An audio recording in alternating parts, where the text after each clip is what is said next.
Welcome to the I-29 Moo U Dairy Podcast. I-29 Moo University is a consortium of land-grant universities in Minnesota, Iowa, South Dakota, and Nebraska. This podcast covers timely news, information, and research for today's dairy industry. Welcome to another I-29 Moo University Dairy Podcast. I'm Kim Clark, Extension Dairy Educator at the University of Nebraska-Lincoln, and I am joined today by Dr. Marcia Andres. She is a dairy science professor and extension specialist in the Department of Animal Science at the University of Minnesota in the St. Paul office. Welcome, Dr. Andres. Thank you. Thank you for having me today, Kim. I'm very pleased to be here. And today, Dr. Andres and we're going to talk about calf housing. For a number of years, we have seen cows housed in individual calf huts or individual stalls. And now we're starting to see more dairy farms transition cows from a couple days of age to group housing and paired housing. So today, that's going to be our focus, is talking about cows and housing, and we're going to look at all the housing options from housing calves individually to pairs to group and how that impacts their social skills as well as their production. And we'll talk about consumer perception on that as well, because I know Dr. Andres has completed some studies with consumers on the perception of the dairy industry on calf housing. Yes, that's been a relatively hot topic, if you will, in the dairy industry recently, because like you mentioned, most of our calves in the US are still housed individually. And we started doing this for the reasons of protecting them from getting infected by another calf. So we don't have calf-to-calf contact. We put them in hutches outside to have better ventilation, things like that. So it was, I think, a good thing to do when we decided to go in that direction years ago. However, public is more interested in allowing animals to express their normal behaviors. And one of the behaviors of calves when they're little is that they like to interact with each other and they like to play with each other.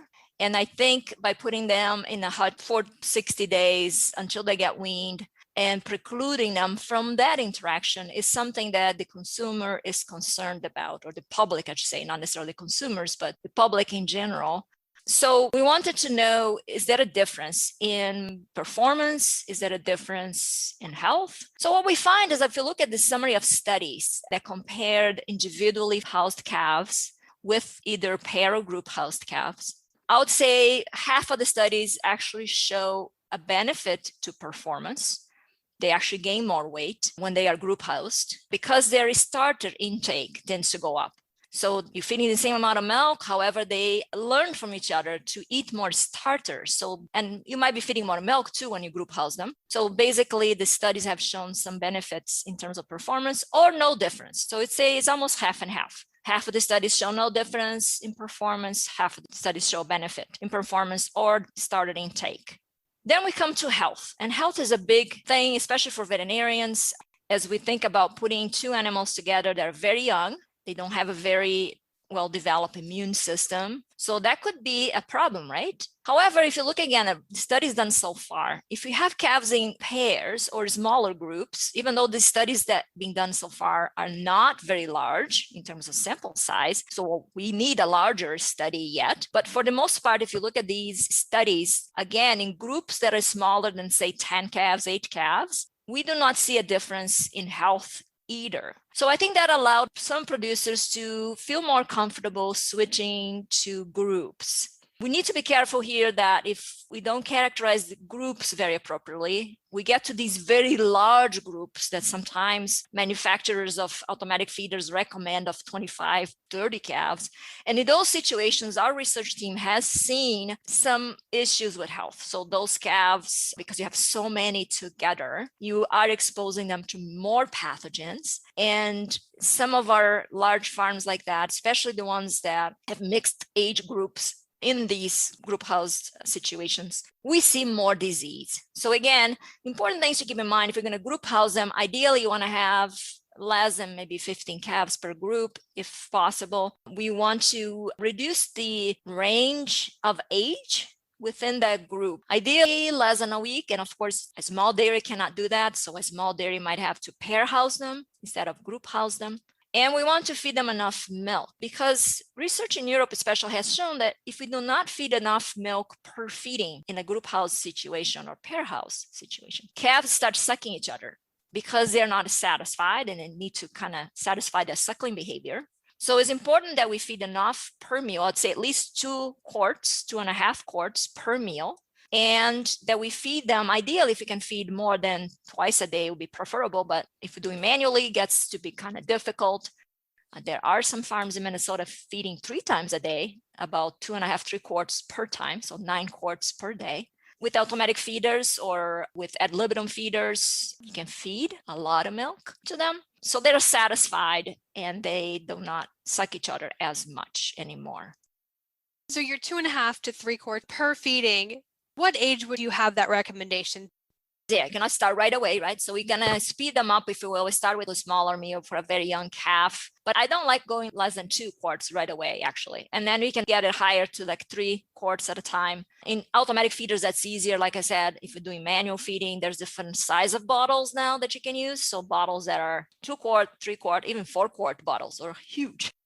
That's a great point. Often on dairies, we aren't feeding enough. I can't emphasize this enough. And the thought is, well, I'm not going to feed them as much milk or milk replacer, but I'm going to offer them a starter grain and hope that they take the starter grain at a younger age. And the purpose of that starter grain is to help with rumen development, right? And to transition them from the milk replacer.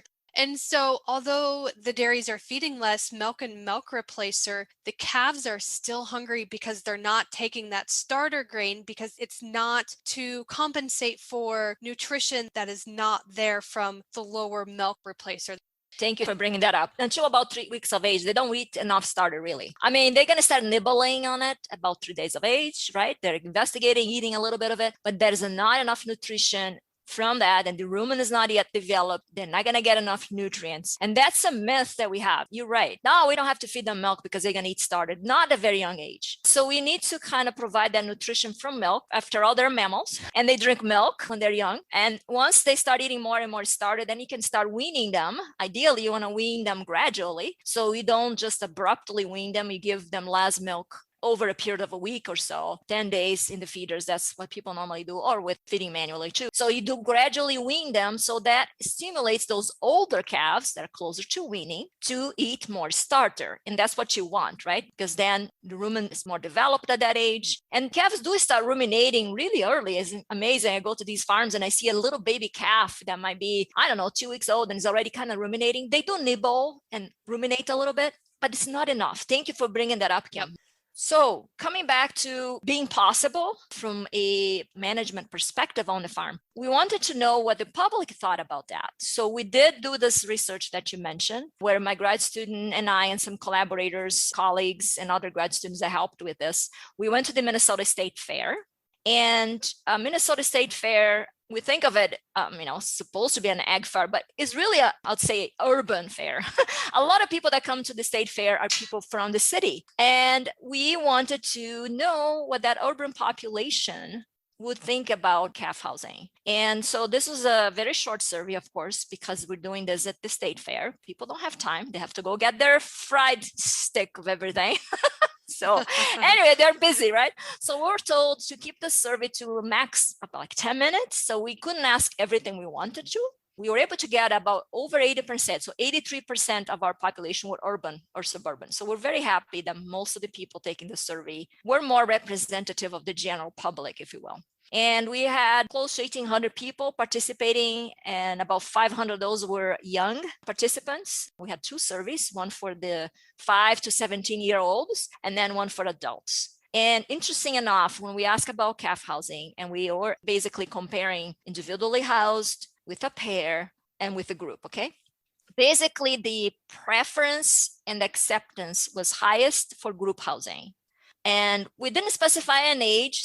We just had pictures of young calves. They might be probably a month old or so, maybe less, but they look small. So they know they're baby calves. And the reason, we also asked why. Why did you prefer this option? Why did you accept this option? Most of the responses that came in, so we classify them into different categories or themes, we call it. Pretty much the reasons were related to socialization, so calves have the ability to play with each other, and space allowance, because in a group, you need to have a little more space. So it did look to them that calves had more space to play and run, which it is the case if you have them in a group housing situation. So the public is really caring about these aspects that we maybe as animal scientists, veterinarians, producers, we think more of performance, right? We think of, well, they should be healthy, they should be growing. And yes, that's very important for welfare. But the public tends to go more in that direction of they want to have ability to express behaviors such as socialization, which research shows about 3 days of age, calves do socialize with each other, even in nature, which is very interesting. One of my colleagues in Canada, well, she was not in Canada at the time, but she did a project in Denmark where they had their cows calve in a place where they could either calve in the open, or they could go into a little hiding that was like a half wall thing. They could go behind and could hide and calve there. But interesting enough, they calved more in the open space. But then once the calves were born, they went behind this wall and they were by themselves with their calves for a few days. And that's interesting, right? It is interesting, and I know exactly which research project you're talking about. Okay. I remember seeing some videos on that research, and it is interesting the behavior that they have. And if you think about that behavior the mother exhibited, it's so she can protect her calf, right? Exactly. Protecting from predators because they're so young, they're not yet capable to exercise or move as much. And also creating that bond with her and getting the colostrum and all that, right? It's very interesting. Yep. And then if you take that research a little further, if I recall correctly, if you had a couple moms that calved, they would hide their calves almost right next to each other, and the calves would be interacting and playing together. But yet the mother still chose to hide the calves away from the open area for that protection. And yet behind the scenes, you could see the calves interacting and playing and being together. Right. So the way I kind of envision sometimes, we didn't ask in this particular survey with the public at what age we need to have calves together. And I think that would be very acceptable to them if we said, well, for the first 3 days or so, we have them individually. We kind of the foster parents. So we put them in a very clean space with straw, comfortable little house, if you will, a little pen, right? And then we make sure that they're healthy and suckling well. And then we want to put them in a group where they can play with each other. Now they have peers and they have the ability to develop their social skills. Because the research has shown that calves that are in small groups like this, they are actually more socially adapted. They can take challenges a little bit more easily. They are, like I said, the intake of starter goes up because they learn from each other. They have a better cognitive function. So there are some potential benefits that we can get from having them together at a young age, not just after weaning. So I see this trend possibly in the future where the public's expectations, they're not dictating what we do, but they are expecting us to provide for a life that's a little more natural. I don't know if they're going to be asking us necessarily to have them with the cow. The general public probably understands that we have cows to produce milk, and it's kind of creating that bond with the cow might be more actually stressful to the calf. So that's another big question that is coming up in our industry is like, oh, should we keep them with the cows? Actually, Brett Hines and I are doing a project looking at that, comparing calves with the cows, calves in groups, calves in pairs, and calves by themselves to see what we learn in terms of health and some of their behaviors and things like that. But if we can find that compromise, I don't think we should be jumping from individually housed to being with the moms. At least that's my personal opinion. Sorry. If we can find that common ground in the middle, if you will, where they can be with their friends, with their peers in a small group so they can learn from each other, that would be a good thing. I think the public would be happy to see, but I might be wrong on that. But I think that's kind of my opinion. What do you think, Kim? Do you think the public would be okay with that kind of a compromise, if you will? I do. In one of our challenges with agriculture, and I'm going to pose it as agriculture, is that most of the general public doesn't understand agriculture and what we do. But yet on the flip side of that, sometimes it's good for us to listen to what the general public has to say, because they might have some solutions for areas that we can improve on that we didn't think about. It really is a two-way street and a two-way conversation. And I think as ag producers, we need to be open to listening and taking into account what the general public has to say. And I guess I want to transition a little bit too. If there's any producers that are considering making the change to paired housing or group housing, just to see how it would impact social skills and growth and performance, I would suggest to start small. Start Yes. with a handful of calves, follow them through weaning and even beyond weaning, Mm-hmm. until you put them into heifer pens. Watch their social skills, watch their growth weight, and track how those calves compare to calves housed individually. And I know, as you look at the studies and do your own research on the farm, I think there's many benefits to making that change. The greatest concern is the health of the calf. Mm-hmm. And the Yes. thought is, with their immune system not being built up yet, let's keep them separate so we can really help them out. But by even pair and group housing in smaller groups, like the 8 to 10 that you mentioned earlier, Marcia, you're helping to build that immunity even more and even stronger for those calves. Yes. That's the other thing to think about as well. And so open up a couple huts that are right next to each other and let a pair of calves just be together and see how that really impacts the other calves as well as the pair that you're looking at. So one warning, however, I have is that, yeah, there's some folks in Minnesota, even more in Wisconsin, because I have a colleague in Wisconsin, Jennifer Van Oss, that's been talking about this a lot. So there were some farms that actually went back to individual. And I think what happens when you put them in a pair, if you don't feed enough milk again, they start having a lot of sucking issues.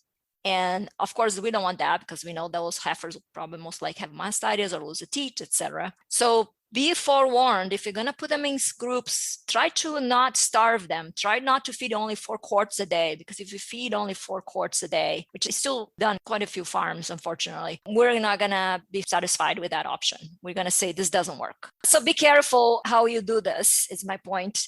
Yeah, and that's a great point that you raise, is to make sure that the calves are receiving an adequate amount of feed. When we house them individually, we don't notice some of that suckling because they have nothing to suckle on except for maybe the panel around the hutch, or, Mm-hmm. the walls of the hutch, or the lip of a bucket. So we don't observe that as much. And so that's a good point of, you might need to increase their intake. You probably should increase their intake, because that's one area of the dairy industry where we need to improve on, is the amount of feed and milk replacer milk that we are giving calves. That's, I think, is important. I've seen some of these research again in Europe, and when you go, conferences where they're looking at behavior, the benefits of using teats rather than a pail. So if you have them, using a bottle or a peach teats, they call it, where like is a bucket with nipples, so they can suckle on that. They will be less prone to suck each other. That's what I'm saying, because they have this suckling reflex that is a natural behavior, if you will. And so if you provide them the opportunity to do that, that's going to be better. Also, the esophageal groove that closes up when calves drink milk, when they're drinking from a bottle, that just works a lot better too. You're less likely to have issues with the calves or with any sort of milk going into the rumen instead and things like that. So again, another thing that I know is a little harder to clean and is a bit of a pain. If you're a large dairy, you can buy a bottle washer, which are very good and work really well. A lot of the large operations have those. For a smaller operation, of course, I know cleaning those a little more of a pain than pails. But I think there's some benefits too that we have not considered as much in our industry yet as they are in Europe, a little bit more than here. So, Marcia, would you recommend leaving a nipple in the pen? I have mixed feelings with that, because sometimes that nipple, if you have 2 to 8 calves, let's say, using it, it becomes another way you might be transmitting things, versus if you're feeding. But yeah, that's something that people have looked into. Can I put some sort of another thing for them to just play with, right, and suckle? Just having the nipples that are not super easy to drink from, helps, because they have to suckle a little bit harder. Potentially have something in the pen like that. But I know one of my colleagues in Canada did some work on that and found that those dry nipples, if you will, got quite contaminated for some reason, and that was not so great. So that is not a super easy way. Calves like those brushes, that's becoming more common. The little brushes for calves in group housing, so that they go and play with that. So a little bit of distraction seems to help. But keep in mind that calves that are well fed and satisfied, they will be sleeping or lying down 16 hours a day, 16 to 18 hours a day. They're resting, and then they play the rest of the time, and they spend a little time eating. So they will be less prone to be sucking each other if they are satisfied, I think. Yeah, I think it's satisfied nutrition wise, and also boredom. Mm-hmm. Yes. If they're only resting 16 to 18 hours a day, there's still a large chunk of time to fill, if it's not with eating, then other ways for sure. Exactly. But yeah, I think there's maybe a trend in this direction. And I'm not sure how fast we're going to switch from having we still have about 65% of our calves in the US are housed individually. I had that question at the Dairy Cattle Welfare Council about 3 years ago now. The question I had, the poll question was, this is a room full of veterinarians and consultants, a few producers. So how do you think calves will be housed in 20 years from now? And they said 72% of that audience said they'll be housed in groups. They'll be no longer housed individually. So I thought it was an interesting insight that I didn't expect veterinarians, like I said, most of them veterinarians in this room, to agree with the fact that we'll be probably housing them in groups because that's what the public probably will prefer, and because we're learning how to do it better and make sure that they don't get sick and they can grow well. Do you see the veterinarians and nutritionists driving that a little bit more than producers making that decision on their own?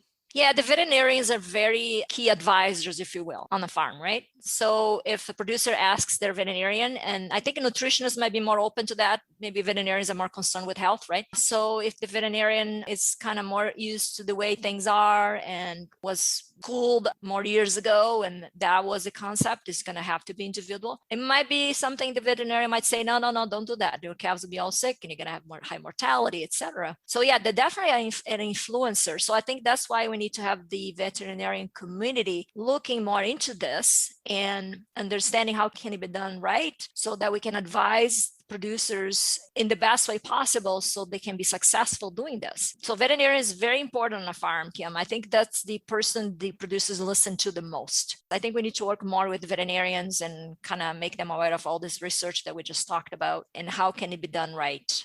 Hopefully that will help drive the industry in that direction. And eventually we're kind of fulfilling the preferences, if you will, of the public. Because like you said, they will be the ones ultimately consuming our product. And if we cannot demonstrate that we are doing the best we can to provide a natural life as possible to our animals, they might stop consuming our product, which is unfortunate because milk, cheese, yogurt, etc., there's so much more nutrition than some of the alternatives out there. So we don't want that taken away, if you will. That's right. That's right. And I know change is hard, but sometimes change moves us in some great positive directions. That's very true. I mean, we just need to not be so afraid of the unknown, if you will, and do it and try to do it the right way so that we're successful. It was interesting in our research that we did with the automatic feeders, and we had 40 farms in that study, in that survey. We look at the mortality rate overall in the country. It is around 6% yet, 5.5%, 6%, according to the surveys. And our mortality rate for that study was all group housed calves, was actually 3%. So we had half of the average. So of course, there were farms with a lot less than that. So saying that's not possible to have low mortality with group housing is actually not true. We have the data to show it. Well, thanks for the great discussion today, Dr. Andres. You know, calf housing is definitely one of those discussion items that's going to continue the next few years. I do see the industry transitioning more to paired and grouped housing. There's great benefits to that as well, from the socialization to growth to reduce mortality. And so any producers that are looking at or considering making that change, start small. See how it works for you and your farm, what changes you need to make on, feeding schedules, feeding quantities, and evaluate that first before you jump all in, transitioning all of your calves to paired or group housing. So that's another I-29 Moo University Dairy podcast. Until next time.